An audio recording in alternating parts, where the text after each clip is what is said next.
The views expressed on the following broadcasts do not necessarily reflect those of KHLT, Take 12 Radio, or our affiliates. The opinions on this show should not be considered as medical, psychological, or professional advice and are those of the host, co-host, and guest. Take 12 Radio and KHLT Recovery Broadcasting are not affiliated with any particular 12-step fellowship. God is a solution. God, the 12-step.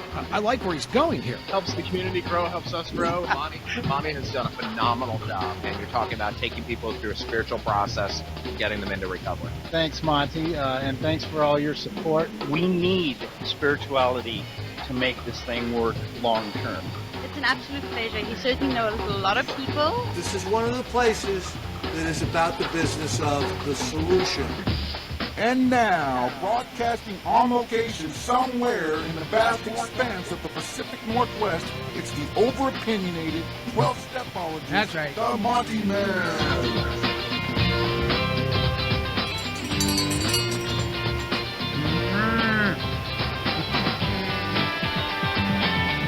La la la la la. La la la. La la la. How's your singing? How's your singing voice, Roger? I'm not sure it's as good as yours, Monty. Oh, I don't know. Wait, we're bringing back something. You'll hear about it here in a minute. I cannot believe I actually got 2 emails from people requesting this thing. I can't believe I even got one. And you'll be reminded of it here in a minute. Roger McDiarmid is with us from Huntington Beach, California. There he is, if you're watching on YouTube. Matt Brown could not join us today. Being the interventionist and world traveler that he is, sometimes his flights get delayed and things get messed up. And just as he was getting ready to come on the show, everything got cattywampus. So we wish him safe travels on his way back home to Eastern Oregon from wherever he's coming from. His website is freedominterventions.com, also interventiononcall.com, and partyrecordspodcast.com. So I encourage you to check all those out. And but Roger's with us today, and we're going to be talking about powerlessness versus power. Now, this is a topic we've talked about at length. It's been a while.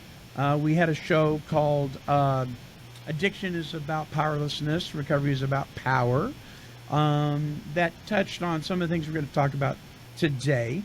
But this is a step 1 discussion. And so for those of you who may be wanting a loved one or a friend or family member to maybe get a little deeper understanding of what step 1 is about, this whole powerlessness thing, or maybe you're curious and you've really never delved into it, this is a good show to go grab that person or your favorite beverage. No, not that beverage. And during the break and come and put your feet up and just listen. A reminder that you can tune into all of our archives by visiting us at take12radio.com. And clicking on any of the podcasting platforms listed on the main page. So, Roger, are you ready for powerlessness versus power? Are you? I'm full of power, Monty. I don't feel powerless right now. Yes, I'm full of power. I'm ready to go. Let's go, Monty. Okay. But first, we got to do this, so we'll be right back. Yay. Don't go away. I know I won't. After these messages, KHLT Radio will be right back. Hey everybody, it's the Montyman. I am so grateful for our good friend, Dr. Alan Berger, author of 12 Stupid Things That Mess Up Recovery, for really showing me the path to emotional sobriety. You know, the ability to be comfortable in your own skin regardless of other people's behavior or the things that are going on around you. Well, Dr. Berger has a brand new book that really digs even deeper into this topic of emotional sobriety. The book, 12 Essential Insights for Emotional Sobriety.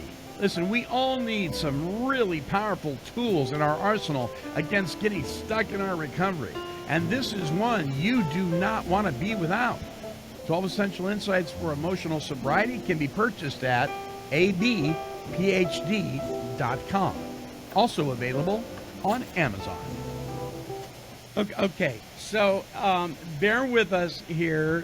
Here is a promotional audio bringing back from 2018 at the request of two of our listeners. We'll explain after the audio. Here we go. Hey, coming very soon is something very exciting and a little bit weird. It's Cecil Sings with songs like Sweet Caroline. Sweet Caroline.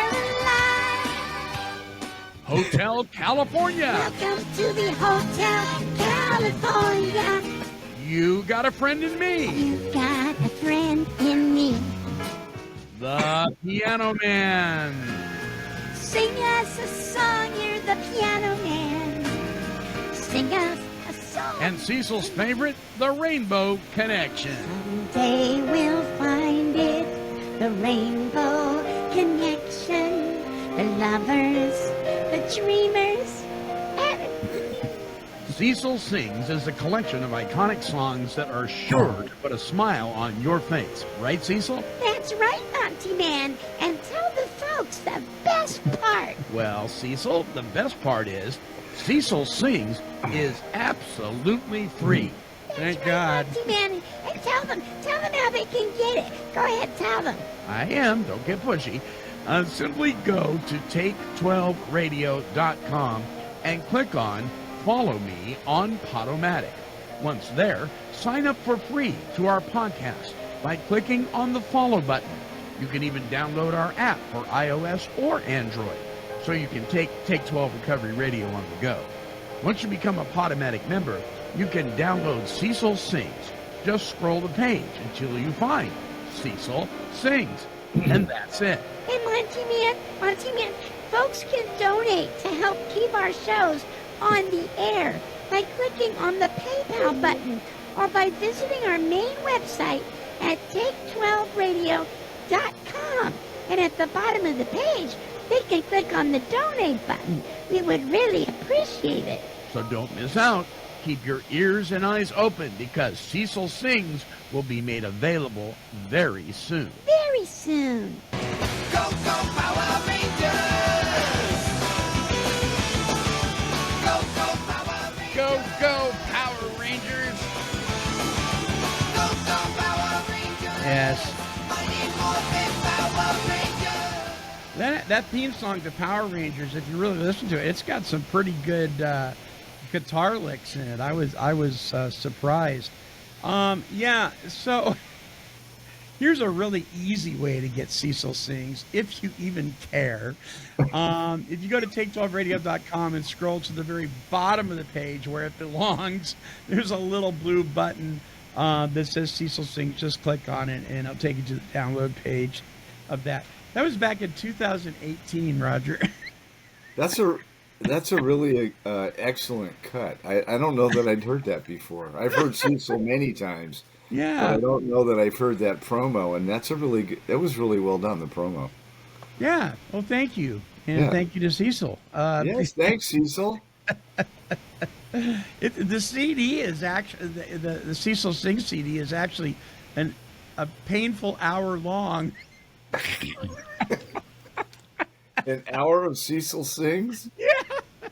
I may have to get it just because. Oh, yeah, just go to the bottom of the page, click on Cecil Sings, and you can download it for fun and for free, and then you can burn it afterwards. Okay, the topic, powerlessness versus power, a step one discussion. I wanted to read this definition I found very interesting from askdifference.com. It says, power refers to the ability or capacity to do something or act in a particular way. It can be viewed in various contexts as either real or perceived, and it can be described as either a fixed construct or a variable aspect of a social relationship. Powerlessness, on the other hand, refers to the expectancy that people's behaviors cannot determine the outcomes or reinforcements that they seek. It means lacking strength or power, being helpless, or even physically emotionally or spiritually paralyzed, lacking the ability to change, left to one's own power or lack thereof. Pretty good. Yes. I would say. Yeah, pretty good definitions. And so because this is oh, by the way, thank you everybody. I was overwhelmed with birthday wishes yesterday on social media, just literally hundreds of people. Just when you think you have power, you turn 68 and realize you're more powerless than you thought when it comes to picking things up that you drop,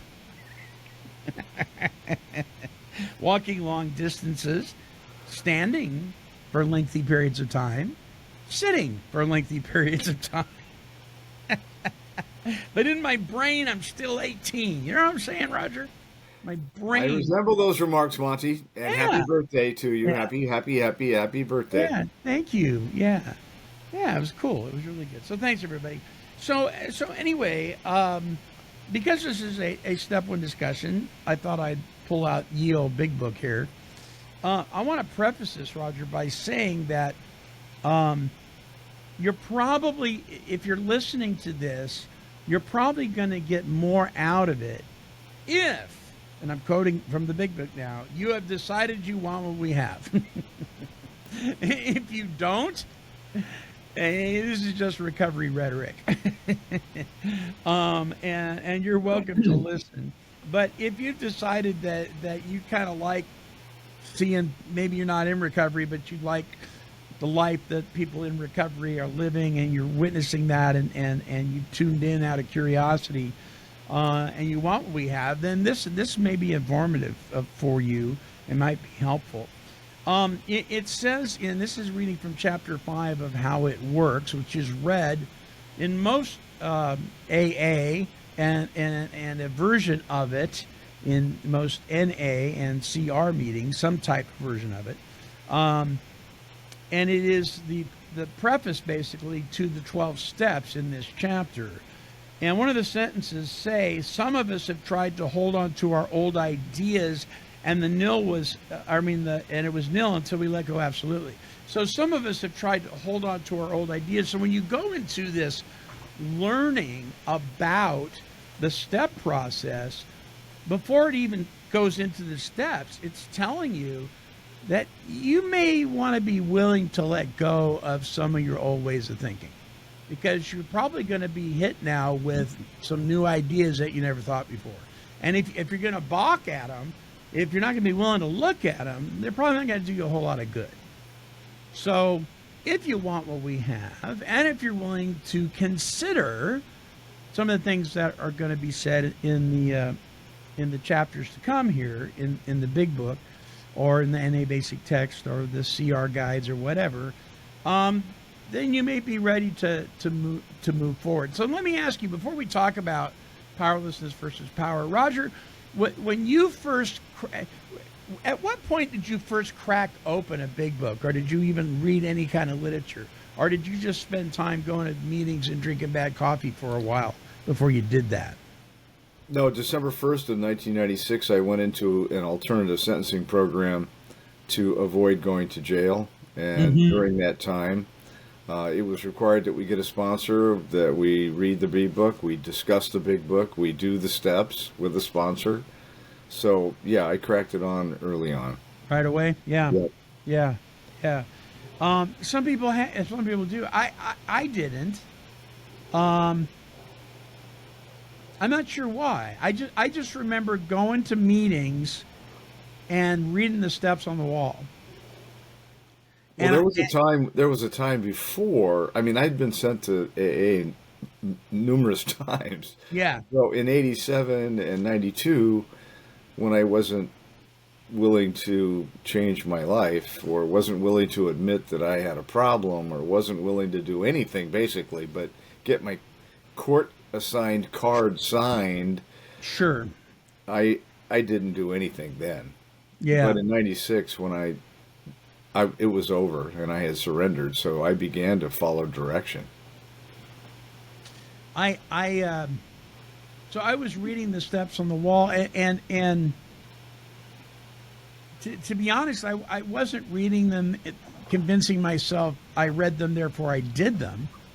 I really believed that's how you did them. Because I wasn't taught in those first meetings, I wasn't taught any way how to do them.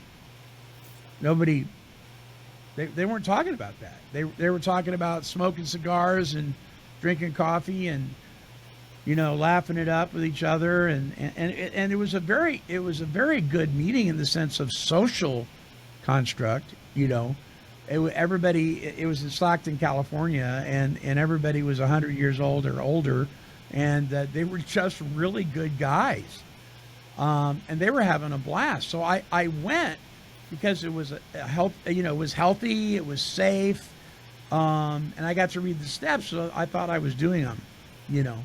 It wasn't until later when I actually got a sponsor, not from that meeting, but actually up in Oregon, when I moved to Oregon, that I really cracked this stuff. So I was a little bit of a late bloomer there, but thank God for a room. I'll never forget it, Roger. It was one of these rooms. It was really thin. I mean, it had like 8-foot tables end to end, right? There's just one row of them, and barely enough room on both sides to pull your chair out before it hit the wall. So that's skinny of a room. And at the very end of the room was a broken window with a square box fan kind of shoved in it, and blackberry bushes growing through the window and through the box fan. And these guys all smoked cigars and cigarettes, and I mean, you walked in, it was like walking into a teacher's lounge in the 60s. You know what I mean? There was this cloud that you could almost, you know, jump from peer to peer to. It was great. It was hilarious. But I walked in there, and this old guy, he looks at me. First time I walked in, he looks at me and goes, "Kid, are you a drug addict?" And I said, "Sir, I don't know what I am." And he goes, "Then you're in the right place. None of us know either." And then they were just so kind and so loving, and they were rough around the edges, but they were so welcoming, you know. And so even though there wasn't a lot of step work going on there, and that, it was a safe place, and it was right attached to an Alano club, which had pool tables and a coffee bar and things like that. So it was a safe place for me to go. So I thank God for that meeting, and for the memory of it. But continuing with this, some of us had wanted to hold on to our old ideas. So it's begging us right here to not to do that, because we're about to look at some new things. And then it goes on to say, here are the steps we took, which are a suggested program of recovery. And I want to say right here, it's a suggested program of recovery, not a program of suggestions.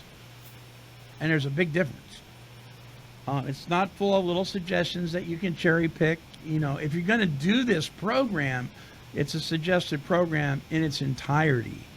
And of course, step 1 says we admitted we were powerless over alcohol, that our lives had become unmanageable. And so I would venture to say that my life was unmanageable before I ever discovered booze.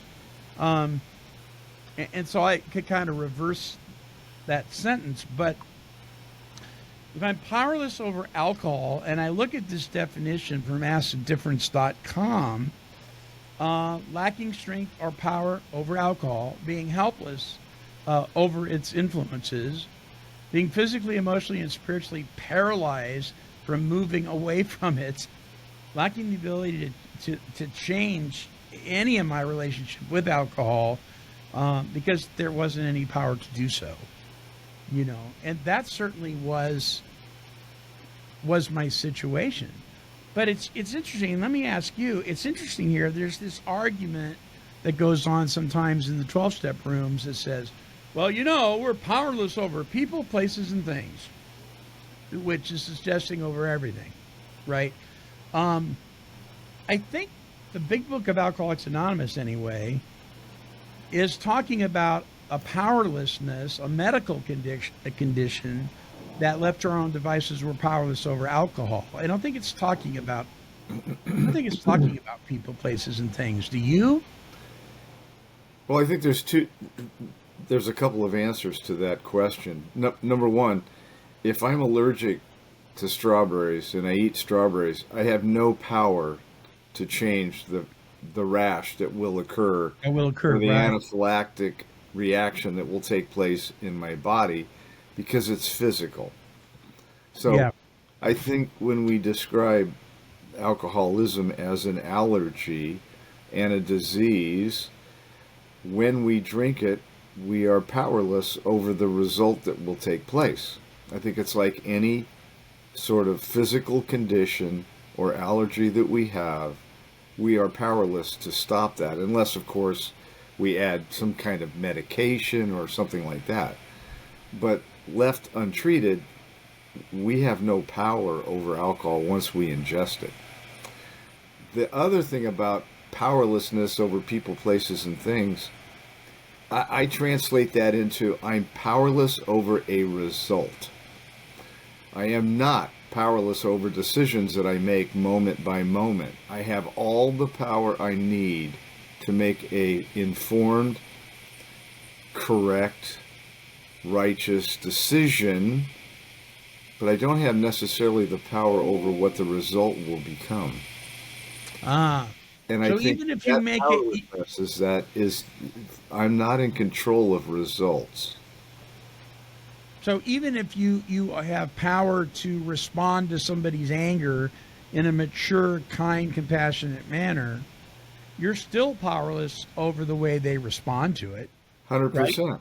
Yeah. 100%. So then that would make sense. Yeah. And I think that's what the book is saying. Yeah. Okay. But I am powerless over the reaction of drugs and alcohol once I take them. So what about this idea that even before I put alcohol in my body, I'm powerless over the ability to say no to the booze if put in front of me? If I have never scratched the surface of recovery or made a connection with a power greater than myself, I'm powerless over that decision. I can no more say no to that booze than turn myself into a rock. What do you think about that? Do you agree or disagree? Well, I disagree in terms of I do have power to make decisions. Now, if I don't have recovery and principles and a power greater than myself operating in me, I may make the wrong decision, but I do have the power to make a decision. I'm a living testimony of that. I haven't drank since December 1st of 1996, and you can put anything you want in front of me. But that's because you have a power in your life that gives you that ability, true? But I had the power to stop when I didn't have that power as a result of 12 steps. Yes. I had a power to make a decision. If you sat a drinking... Look, in page 30 in the big book, it says, we learned we had to fully concede to our innermost self that we're an alcoholic. And this is the first step in recovery. That's long before that admission and that piece of the big book, I believe, is prior to doing step one. You're very correct. So, therefore, I have the power to say no. I have the power to say no to my favorite cocktail, my favorite drug, whatever it is. I have the power to say that. But in the past, we had no reason to say no. Interesting. We didn't fully concede that we were anything. We didn't fully concede that we were. That was a foreign concept to me. So let me ask you this: if I have the power to say no, that would suggest that I could say no. True? Well, if you have the power to say so, I know where you're going, but you little trickster, you. Yeah. Yeah, I have the power to say no, but before we admitted we were a problem, that concept was foreign. Why would we say no? There was no reason for me to say no about anything. Mm-hmm. That doesn't mean I didn't have the power to do it. So the reason you didn't say no wasn't because you were powerless. It was because you didn't have a good enough reason not to. Correct. Exactly right. Okay. Some would say powerlessness is when we do it. Once we've ingested it, then the allergy takes over. Some would say that would be more of a heavy drinker, not an alcoholic. Call it what you will. Some would say that. I lost my train of thought. Where did you go? Where is it? It's right there, Monty. Well, no, the thought. So, if I think the concept is we have to admit we have a problem, and then we have to make a decision that we want to change something. If we never do that, we remain. Do we have the power to do that? Yeah, I think we do, but we choose not to. It's not like we don't have choices. I don't buy that we don't have choices. I had choices all my whole life, but there was no reason. I wanted to do what I wanted to do because I wanted to feel the way I wanted to feel. I wanted what you had. I wanted what I wanted. It didn't mean I was powerless. So, what about the statement that's in the Big Book that says we had lost the power in choice? That's when we're drinking. Okay, so that's after we've drank. That's what I believe. Okay. Interesting. If I drink, I've lost power to choose. Because once it enters your system, all bets are off. Correct. That's what I believe, yeah. Because Monty, there were times in your life, I'm sure, and mine, where I chose not to drink or use for a length of time. True. Whatever it might be. It might be one night. It could be 2 days. But I made choices not to, for whatever reason that was, which means I had the power to make that choice. So I don't believe that we're completely powerless. Very interesting. I think you and Dave Fleming would definitely be on the same page with that. I don't know. How about you? Did you ever have a time during your addiction where you didn't? Yes. And when you put it that way, that makes total sense to me. I think there were... let me put it this way. So because there were times that demanded that I don't take a drink, because if I do, it's going to get real ugly, and I've just decided I didn't want that ugliness that day. Maybe it was because I had to go to work. I mean, although I went to work drunk before, but I just decided, and it wasn't because I was hungover, and it wasn't because I was sick of drinking or anything like that. I just decided I'm not going to drink today because I've got inventory to do at this retail store or whatever. So yeah, you're right. So you had the power to make that decision on that day. Yeah. I remember a great thing that flashes in my mind. I took my younger daughter to a Pink Floyd concert in 90. Let's see, it would have been 92, I think. And she was 15 at the time, and she took one of her friends, and it was me and my daughter and her friend. Now, normally, if I was going to a Pink Floyd concert or a concert, I would be tuned up on who knows what. Something, yeah. But certainly I would have been drinking. I did not drink, use anything that night, thoroughly enjoyed myself because I wanted to be responsible and accountable for my daughter and her friend. And it was interesting because I went to that concert and all around me was marijuana and people out of their minds on probably acid and who knows what else. And I had the opportunity to observe people under the influence of multiple things. And I thought to myself, that's disgusting. Does not look like fun. But it was, it took 4 years later and another DUI before I made a decision to get clean and sober. So I get that, and I think when I read the literature in the Big Book and also in the Anti-Basic Text, what I'm seeing is any decision for long-term abstinence is probably not going to happen left to our own devices. So we have stories of, there's that famous story of the guy that went 20 some odd years without taking a drink. 25 years, yeah. And there is no suggestion that he had a relationship with God at all. No. So he may have been doing that under his own steam. But eventually he got an idea in his head and he ended up drinking. And then he thought he deserved it after 25 years. He was retired. And then 3 years later he was dead, right? Or something like that. And so for the long haul, for a permanent solution, we have to realize that our problem, our solution was the booze. Our problem is that we lacked power.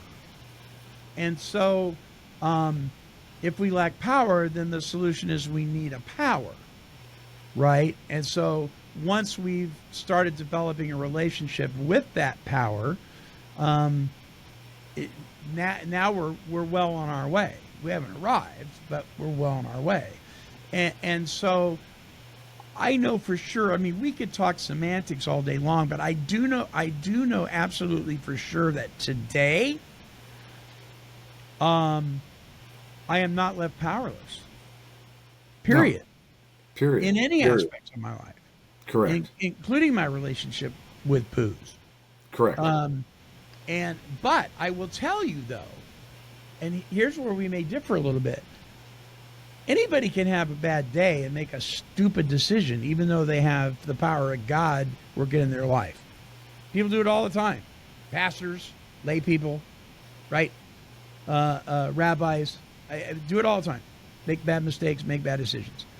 And so let's say I let my temper get the best of me and I have a horrible thing happen in my life and I pick up a drink, right? As soon as that booze hits my metabolism, like you said, I am now going to be powerless over what it does to me, even though I have a working, walking, living, breathing relationship with God. 100%. It's still going to do that to me. Yes, because you're allergic to it. Because I'm allergic to it. Yeah. I'm powerless over what it does in my body once it enters my body.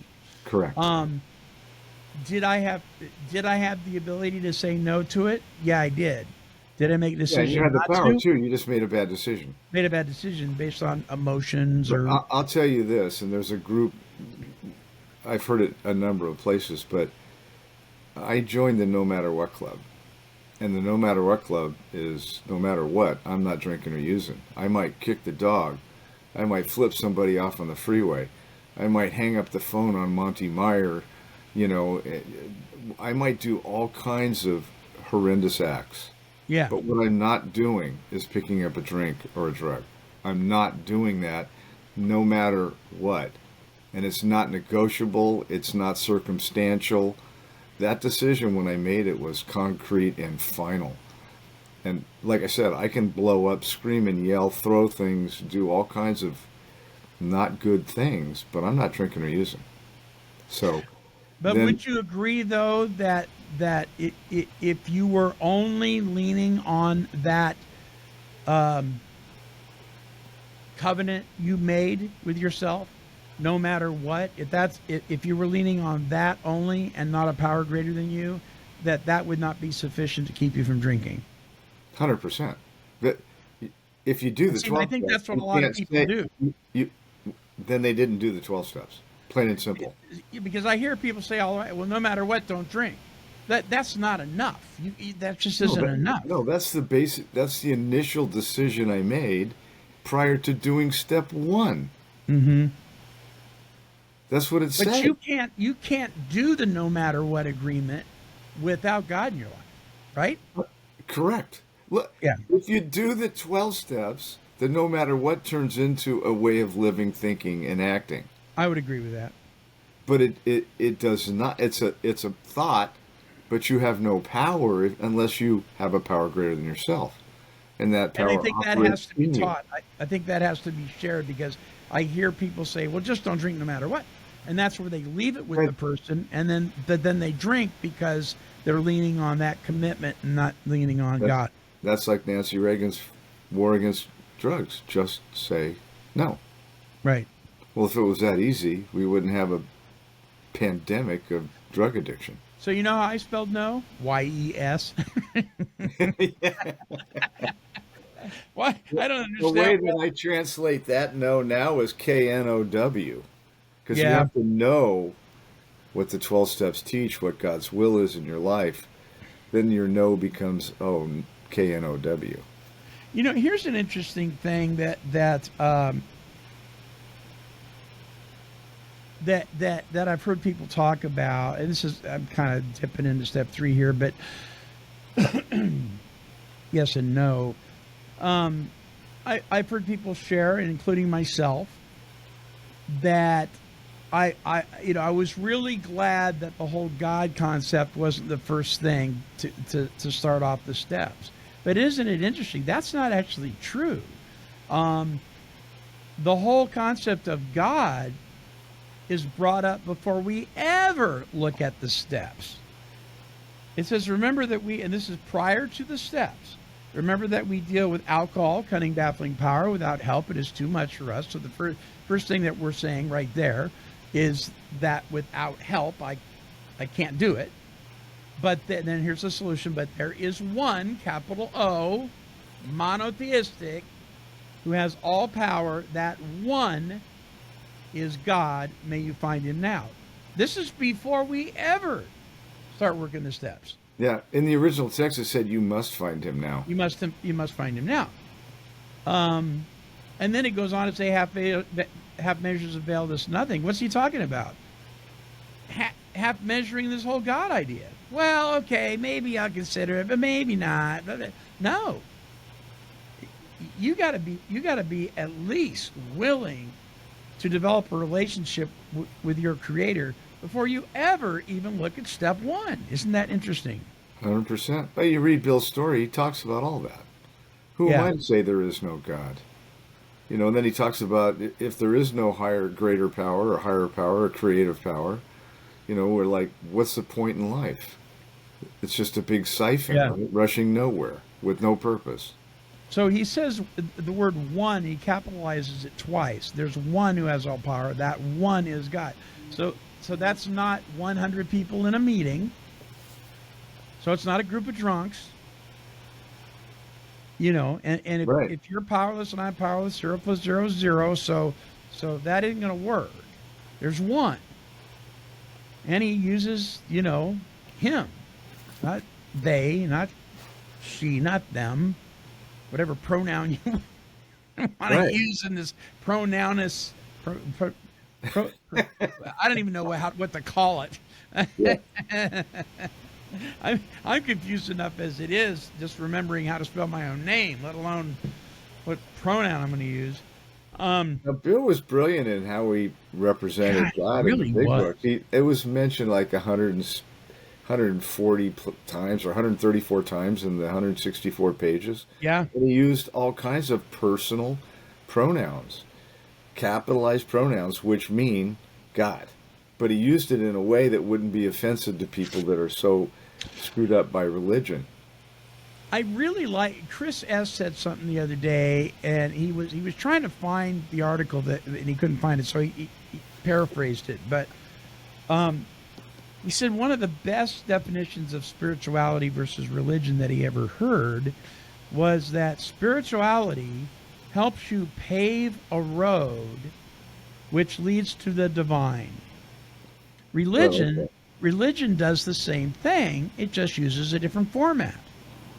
So who are we to criticize either one? You know, so usually what you hear is, well, spirituality is for people who have been to hell, and religion is for people who are afraid of going to hell. You know, and I'm like, you haven't been to hell. You don't know what hell is. You have no idea. Stop even saying that. You know, spirituality for me is too broad of a term. I cringe every time I hear it, because it could mean Satan worship. It can mean worship of self, which is the same thing. You know, but I like the whole idea, the fact what Bill did, and Chris was saying, he kind of de-religionized this thing by putting it in this format, right? But it leads to the same God. Exactly. And that's the beauty of it. And is really, the beauty of it. When you think about it, you look at the literature, the big book of Alcoholics Anonymous, and you put it in the context of mixing that with a meeting, especially if it's a in-depth study of the work, it is very religious in nature. Not in the negative connotation, but in the positive. Yeah, in terms of traditions and how everything. Oh my gosh. Yeah. We put money in a basket. We light candles. I guess we don't sing songs. I've never heard. Maybe Happy Birthday. Yeah, Happy Birthday is frequently sang. Yeah. It was so funny. So we were at Red Lobster celebrating my birthday the other night, and my worship pastor's son, the waiter comes over and they're singing Happy Birthday to me. He goes, "This is illegal. This is illegal." He was cracking me up, because of the copyright thing and all that. Yeah, the Happy Birthday police are going to show up at the restaurant door and drag us all off. Oh my goodness. Yeah, he cracked me up. But yeah, so powerlessness versus power. So I really like that statement that active addiction is about powerlessness and recovery is about power. And I like, who was it? I think your acronym friend, British friend. Ricky Bush? Yeah, I think I heard him say, powerless, powerless, powerless. I'm so sick and tired of people running around saying powerless. Oh, he says that all the time. Yeah. I mean, he talks about he has so much bloody power now, he's got to give it away. Right. Which is that's the format. I mean, that's the ultimate message of the program, right? Be a maximum service to God and to others. How do you do that? You give away the power that God gave you to others. Yeah. Amen. So it's interesting in the chapter previous to how it works is titled "We Agnostics," which is my favorite chapter in the whole big book. Yeah, me too. Because that's me. That could be me today. This morning when I got my coffee, and it was delicious, I might say. When I was drinking my Black Rifle coffee, I was like, everything in the world is great. The birds are singing on key. It's a beautiful day. Yes. I have all the faith in the world in God. Yes. But that's then a direct result of proper caffeination. Yes. But then if the neighbor's car happens to drive through my living room, all of a sudden I become agnostic. Where are you, God? Where you were here a minute ago? What happened? But I love what it says in the last paragraph on We Agnostics.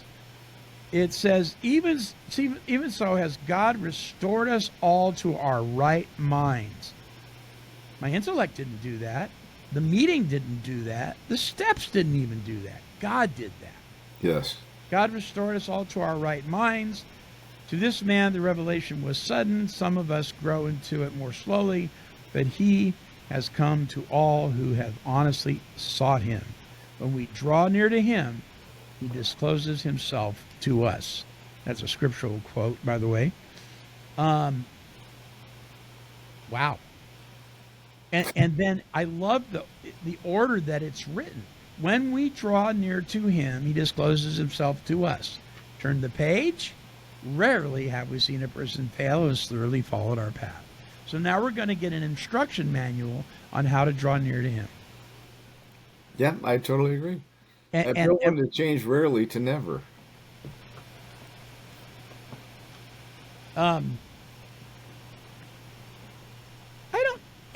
I'm not sure.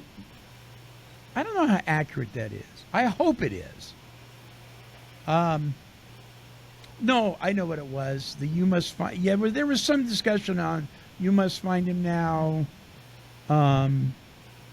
May you find him now. I think that one was true, but the rarely to never, I'm not sure if it was or not. But it doesn't matter. It doesn't matter. I think what matters here is the word thoroughly. Yes. We got to thoroughly do this. We can't be skimping out on this thing. So, listeners, if you want, so if you want power, if you've been taught that you will always be powerless and you're going to be left to your own devices and out, in the middle of the water with no hope, I'm telling you, that's not the case. That's not what the literature says. So let me read this part, and then we'll close with some closing thoughts.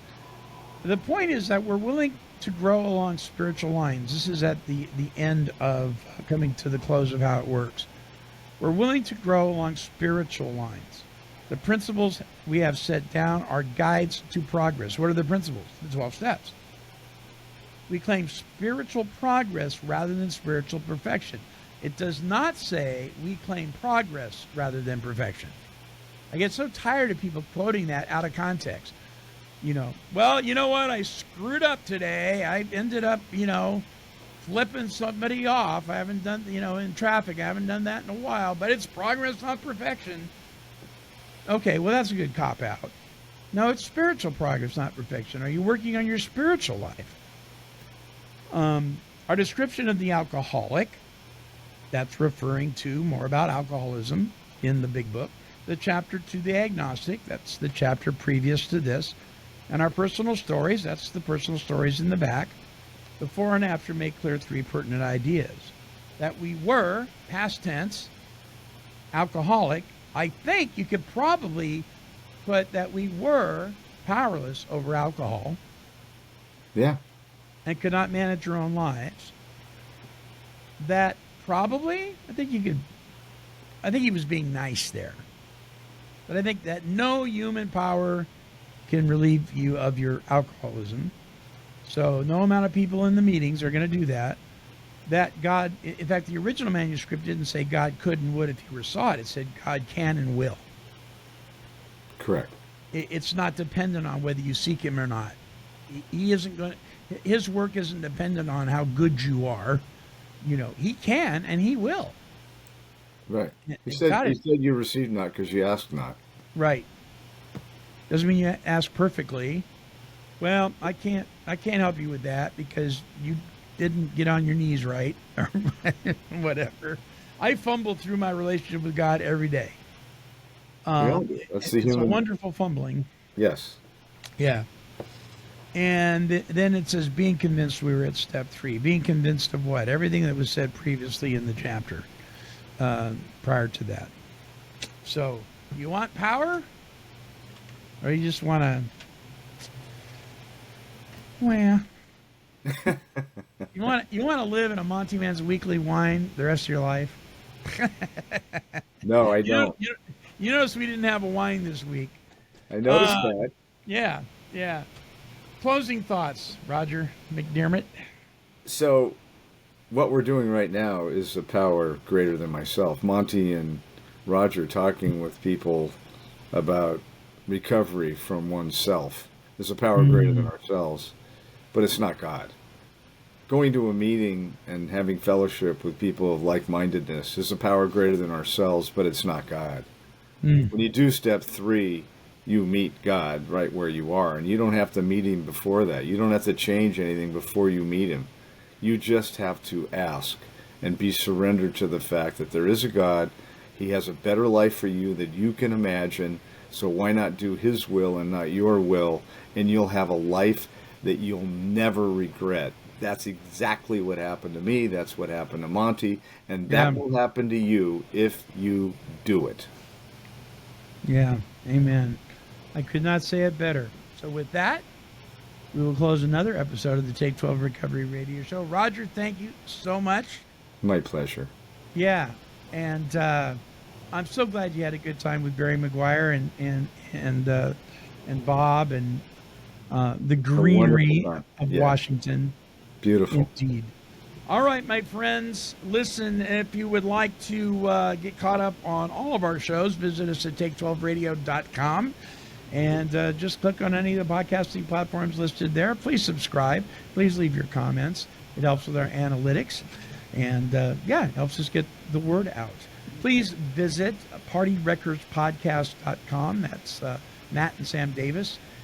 Just an excellent podcast, along with other recovery podcasters on our recovery podcasting network at take12radio.com. Until our next broadcast, this is the Montyman along with Roger McDiarmid, and we are wishing God's perfect serenity for you. Bye-bye now.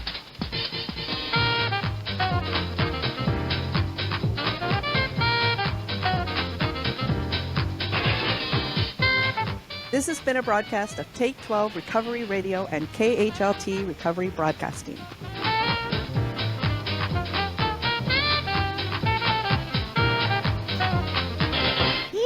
Kitty, kitty, kitty, kitty. This has been a Chicken and a Pig production.